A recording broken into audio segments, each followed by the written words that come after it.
राधे राधे सभी को। कार्तिक मास का 5वां दिन है और आज शनिवार है, तो हम शुरुआत शनि चालीसा से करेंगे, उसके बाद भैरव चालीसा पढ़ेंगे और फिर कार्तिक महात्म्य पढ़ेंगे। तो चलिए शुरू करते हैं। श्री शनि चालीसा। दोहा। जय गणेश गिरजा सुवन मंगल करण कृपाल, दीनन के दुख दूर करे कीजे नाथ निहाल। जय जय श्री शनिदेव प्रभु सुनो विनय महाराज, करूं कृपा हे रवि तनय राखू जन की लाज। जयति जयति शनिदेव दयाला, करत सदा भक्तन प्रतिपाला। चार भुजा तनु श्याम विराजे, माथे रतन मुकुट छवि साजे। परम विशाल मनोहर भाला, टेढ़ी दृष्टि भ्रुकुटी विकराला। कुंडल श्रवण चमाचम चमके, हिये माल मुक्तन मणि दमके। कर में गदा त्रिशूल कुठारा, पल बीच करे अरही संहारा। पिंगल कृष्णो छाया नंदन, यम कोणस्थ रौद्र दुख भंजन। सोरी मंद शनि दस नामा, भानु पुत्र पूजहि सब कामा। जा पर प्रभु प्रसन्न है जाहि, रखहु राव करे क्षण माही। पर्वतहु तृण होई निहारत, तृणहु को पर्वत करी डारत। राज मिलत बन रामहि दीनो, केकई की मति हर लीनो।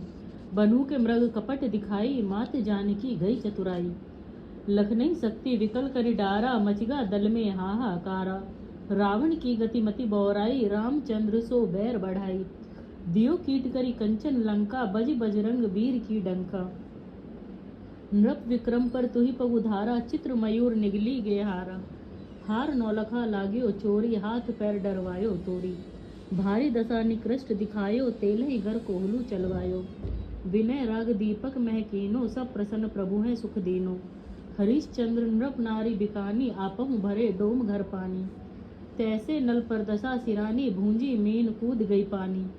श्री शंकर ही गयो जब जाई, पार्वती को सती कराई। तनिक विलोकत ही करी रीसा, नभ उड़ गयो गौरी सुत सीसा। पांडव पर भे दशा तुम्हारी, बची द्रौपदी होती उघारी। कौरव के भी गतिमति मारियो, युद्ध महाभारत करी डारियो। रवि कह मुख में धरी तत्काला, लेकर कूद पर्यो पाताला। शेष देव लखी विनती लाई, रवि को मुक्ते दियो छुड़ाई। वाहन प्रभु के साथ सुजाना, जग दिग्गज गदर्भ मृग स्वाना। जम्बुक सिंह आदि नखदारी, सोफल ज्योतिष कहत पुकारी। गज वाहन लक्ष्मी ग्रह आवे, है ते सुख संपत्ति उपजावे। गदर्भ हानि करे बहु काजा, गदर्भ सिद्ध कर राज समाजा। जम्बुक बुद्धि नष्ट कर डारे, मृग दे कष्ट प्राण संहारे।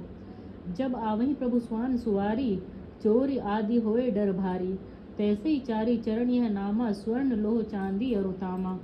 लोह चरण पर जब प्रभु आवे, धन जन संपत्ति नष्ट करावे। समता ताम्र रजत शुभकारी, स्वर्ण सर्व सुख मंगल भारी। जो है शनि चरित नित गावे, कभू न दशा निकृष्ट सतावे। अद्भुत नाथ दिखावे लीला, करे शत्रु के नसीबल ढीला। जो पंडित सुयोग्य बुलवाई, विधिवत शनिग्रह शांति कराई। पीपल जल शनि दिवस चढ़ावत, दीप दान दे बहु सुख पावत। कहत राम सुंदर प्रभु दासा, शनि सुमरत सुख होत प्रकाशा। दोहा। पाठ शनिचर देव को, कीहो विमल तैयार। करत पाठ 40 दिन, हो भव सागर पार। श्री भैरव चालीसा। दोहा। श्री गणपति गुरु गौरी पद, प्रेम सहित धर्मात। चालीसा बंदन करो, श्री शिव भैरव नाथ। श्री भैरव संकट हरण, मंगल करण कृपाल। श्याम वरण विकराल वपु, लोचन लाल विशाल। जय जय श्री काली के लाला, जयति जयति काशी कुतवाला। जयति बटुक भैरव जयहारी, जयति काल भैरव बलकारी। जयति सर्व भैरव विख्याता, भैरव रूप कियो शिव धारण। भव के भार उतारण कारण, भैरव रव सुनह भय दूरी। सब विधि होए कामना पूरी। शेष महेश आदि गुण गायो, काशी कोतवाल कहलायो। जटा जूट सिर चंद्र विराजत, बाला मुकुट विजयाठ साजत। कटी करधनी घुंघरू बाजत, दर्शन कर सकल भय भाजत। जीवन दान दास को दीनो, कीनो कृपा नाथ अब चीनो। वसी रसना बनि सारद काली, दीन्यो वर राख्यो ममलाली। धन धन भैरव भय भंजन, जय मनरंजन खलदल भंजन। कर त्रिशूल डमरू सुचिकोड़ा, कृपा कटाक्ष यश नहीं थोड़ा। जो भैरव निर्भय गुण गावत, अष्ट सिद्धि नवनिधि फल पावत। रूप विशाल कठिन दुख मोचन, क्रोध कराल लाल दुह लोचन। अगणित भूत प्रेत संग डोलत, बम बम बम शिव बम बम बोलत, रुद्र काय काली के लाला, महाकाल हुके हो काला, बटुक नाथ हो काल गंभीरा, श्वेत रक्त अरु श्याम शरीरा, करत तीनों रूप प्रकाशा, भरत सुभक्तन कह शुभ आशा, रत्न जड़ित कंचन सिंहासन, व्याघ्र चम्र सुचि नर्म सुआनन, तुम ही जाई काशही जन ध्यावई, विश्वनाथ कह दर्शन पावई, जय प्रभु संहारक सुनंदन, जय जय उन्नत हर उमानंद, जय भीम त्रिलोचन स्वान साथ, जय बैजनाथ श्री जगतनाथ, जय महाभीम भीषण शरीर, जय रुद्र त्र्यंबक धीर वीर, जय अश्वनाथ जय प्रेतनाथ, जय श्वानारूढ़ से चंद्रनाथ, जय निमिष दिगंबर चक्रनाथ, जय गहत अथा अनाथन नाथ नाथ हाथ, जय त्रेशलेश भूतेश चंद्र, जय क्रोध वत्स अमरेश नंद, जय श्री वामन नकुलेश चंड, जय कृत्याहु कीर्ति प्रचंड, जय रुद्र बटुक क्रोधेश कालधर, चक्र तुंड दस पान ध्याल धर, करि मदपान शंभु गुण गावत, 64 योगिनी संग नचावत, करत कृपा जन पर बहु ढंगा, काशी कोतवाल अड़बंगा,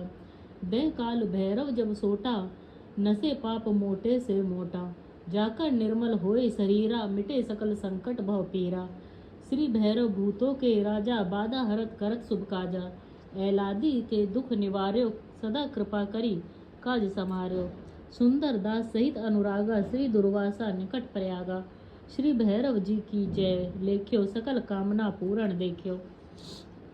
दोहा, जय जय जय भैरव बटुक, स्वामी संकट टार, कृपा दास पर कीजिए शंकर के अवतार, जो है चालीसा पढ़े प्रेम सहित सतबार, उस घर सर्वानंद हो वैभव पड़े अपार। अब कार्तिक महात्म्य का पाठ करते हैं। कल हमने 7वां और 8वां अध्याय किया था, आज 9वां और 10वां अध्याय करेंगे। तो चलिए शुरू करते हैं। श्री हरि विष्णु की जय। 9वां अध्याय। इधर वृंदा ने स्वप्न में देखा कि उसका पति सारे शरीर में तेल लगाकर नंगा शरीर भैंस पर सवार होकर दक्षिण दिशा की ओर प्रेतों के साथ जा रहा है। यह स्वप्न देखकर उसे बड़ी चिंता हुई और अटारी तथा गौशाला कहीं भी विश्राम नहीं मिला। तब वह एक वन से दूसरे वन में चली गई।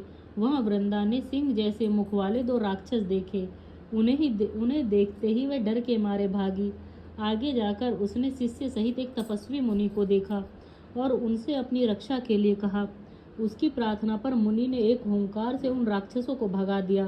तत्पश्चात वृंदा ने मुनि से विनय पूर्वक कहा कि महाराज, मेरे पति जालंधर तथा महादेव जी में घोर युद्ध हो रहा है। उसमें किसकी विजय होगी, कृपा करके बतलाइए, क्योंकि आप सर्वज्ञ हैं। यह सुनकर मुनि ने ऊपर को देखा। उसी समय 2 बंदरों ने आकर मुनि को प्रणाम किया और मुनि के संकेत पर वे दोनों बंदर वहां से चले गए। फिर थोड़ी देर बाद वे दोनों आकाश की ओर से आए और उन्होंने वहां जालंधर दैत्य का सिर और धड़ लाकर फेंक दिया। वृंदा अपने पति के मृत शरीर को देखकर बहुत दुखी हुई और रोने लगी। तत्पश्चात मूर्छित होकर पृथ्वी पर गिर पड़ी। मुनि ने अपने कमंडलू से उस पर जल छिड़का तो उसे चैतन्य आई। तब वह पुनः विलाप करती हुई मुनि से बोली कि महाराज, जिसने देव, गंधर्व और विष्णु सहित तीनों लोकों को जीत लिया, वह शिव के हाथ से कैसे मारा गया? हे मुने, आप बड़े सामर्थ्यवान हैं, किसी प्रकार मेरे पति को फिर से जीवित कर दीजिए। तब मुनि कहने लगे कि शिवजी के हाथ से मारे हुए को कौन जीवित कर सकता है, परंतु फिर भी तुम पर कृपा करके हम इसको जीवित कर देते हैं। ऐसा कहकर मुनि अंतर्ध्यान हो गए और जालंधर जीवित होकर वृंदा के साथ प्रेमालाप करता हुआ रहने लगा। वृंदा भी अपने पति के वेश में विष्णु के साथ उस वन में रमण करती रही, परंतु एक दिन अपने पति के वेश में विष्णु को देखकर वह अत्यंत क्रोधित हुई और श्राप देती हुई बोली कि तुमने मेरा पतिव्रत धर्म नष्ट किया है, इसलिए मैं तुमको श्राप देती हूँ। निश्चय ही वह कपट मुनि तुम ही थे, और तुमने जो 2 राक्षस कपट के बनाए थे वही कालांतर में तुम्हारी स्त्री का हरण करेंगे, और जो तुम्हारा शिष्य था वह बंदर रूप धारण करके तुम्हारी सहायता करेगा। फिर कहाँ कि तुम शिला हो जाओगे। नारद जी कहने लगे कि राजा पृथु, भगवान विष्णु ने देवताओं तथा अपने भक्तों के कार्य के लिए पतिव्रता वृंदा का यद्यपि शील हर लिया, परंतु वे मन ही मन अत्यंत दुखी हुए और बोले कि हे वृंदे, मैंने तुम्हारे श्राप को ग्रहण किया, अतः मैं अवश्य ही शिला रूप में हो जाऊंगा, परंतु तुम भी वृक्ष रूप होकर मुझको मिलोगी। उसी समय वृंदा अपने पति के चरणों का ध्यान करके विष्णु के मना करने पर भी अग्नि में प्रवेश कर गई और विष्णु वृंदा का स्मरण करके उसी चिता की भस्म में लौटने लगे। नारद जी कहते हैं कि हे राजा पृथु, उधर युद्ध में जालंधर दैत्य ने शिवजी को अति बलवान समझकर राक्षसी माया से पार्वती बनाई और उन्हें मारने लगा। उसकी इस माया को देखकर शिवजी नीचे को मुख करके बैठ गए। तभी अच्छा अवसर देख जालंधर ने अनेक बाण शिवजी को मारे। इस प्रकार शिव को संकट से ग्रसित देखकर विष्णु भगवान वहां पर आए और शिवजी को राक्षसी माया का ज्ञान कराया। तब शिवजी बड़े भयंकर वेग से राक्षसों को मारने लगे। शिवजी की इस तीक्ष्ण बाण वर्षा के आगे शुंभ और निशुंभ भी न ठहर सके। वह युद्ध क्षेत्र से भाग खड़े हुए तथा शिवजी ने उनको श्राप दिया, क्योंकि तुम युद्ध क्षेत्र से भाग गए हो, इसलिए पार्वती के हाथों से मारे जाओगे। उधर जिस समय वृंदा का पतिव्रत धर्म नष्ट हुआ, तभी जालंधर का बल समाप्त हो गया। ठीक इसी समय विष्णु ने अपने सुदर्शन चक्र अपने तेज सहित शिव को दिया।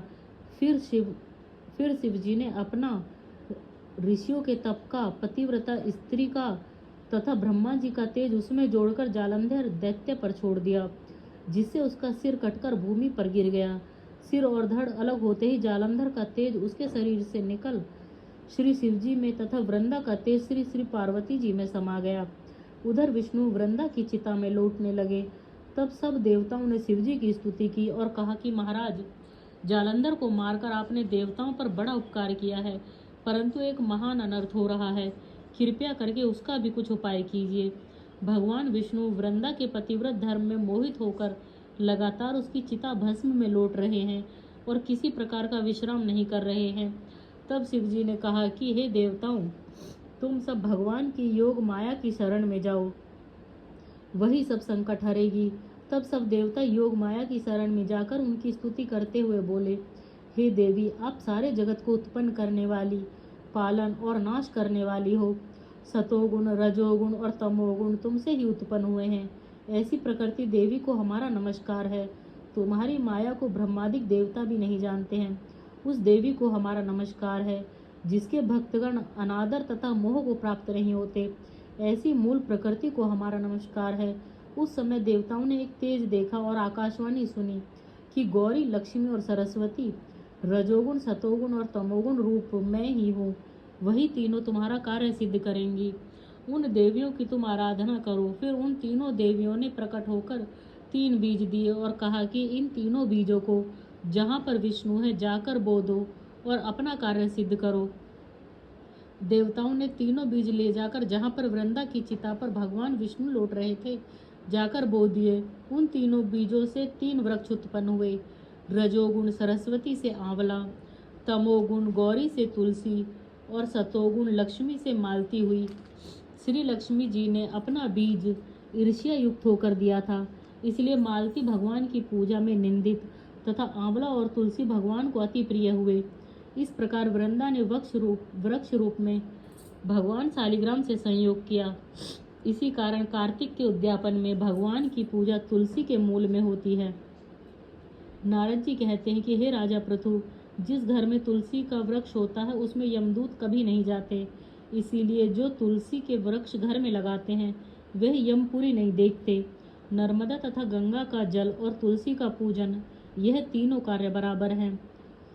चाहे मनुष्य कितना ही पापी क्यों ना हो, परंतु मृत्यु समय जिसके प्राण मंजरी सहित निकल जाते हैं वह पापों से मुक्त होकर भगवान के वैकुंठ धाम को प्राप्त होता है।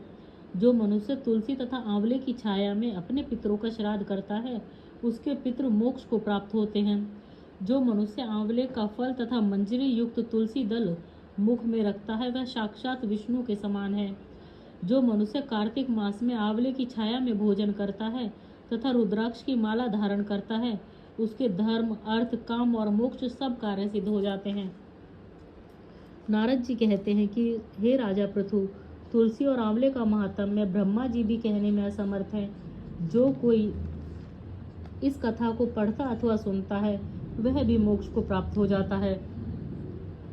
10वां अध्याय। राजा पृथु पूछने लगे कि हे मुने, आपने कार्तिक मास में विष्णु की पूजा का महात्म्य कहा।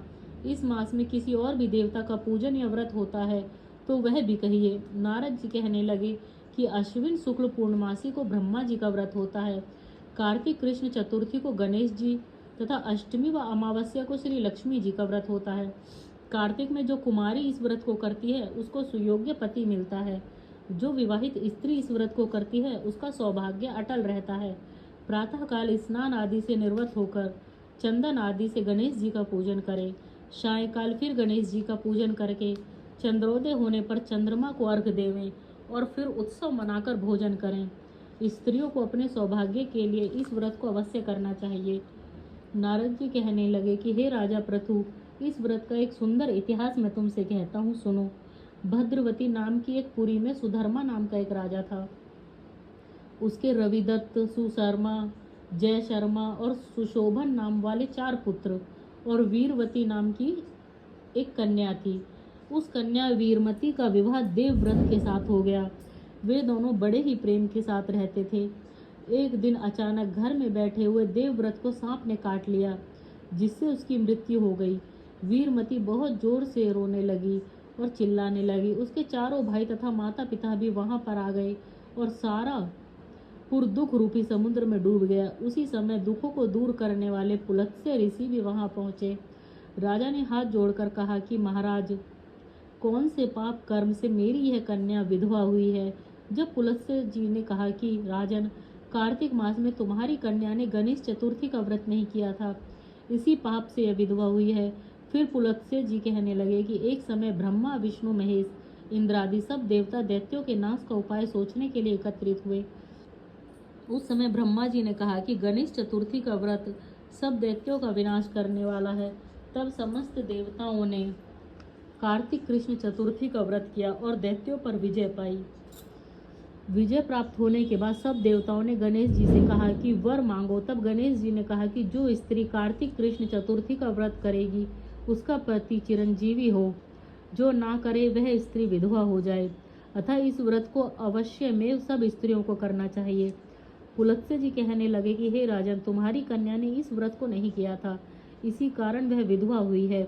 यदि वह अब भी इस व्रत को करे तो उसका मृतक पति जीवित हो जाएगा। यह कहकर ऋषि तो चले गए और राजा ने अपने जामात्र के मृतक शरीर को तेल में डलवा दिया। जब कार्तिक मास आया तो उसकी कन्या ने विधिवत व्रत करके उद्यापन में ब्राह्मणों को बहुत सा धन दिया, जिसके प्रभाव से उसका मृतक पति फिर से जीवित हो गया। अतः सौभाग्यवती स्त्रियों को अपने सौभाग्य की रक्षा तथा संतान प्राप्ति के लिए व्रत अवश्य करना चाहिए। कार्तिक महात्म्य के 2 अध्याय समाप्त हुए। अब मैं आपसे विदा लेती हूँ। राधे राधे।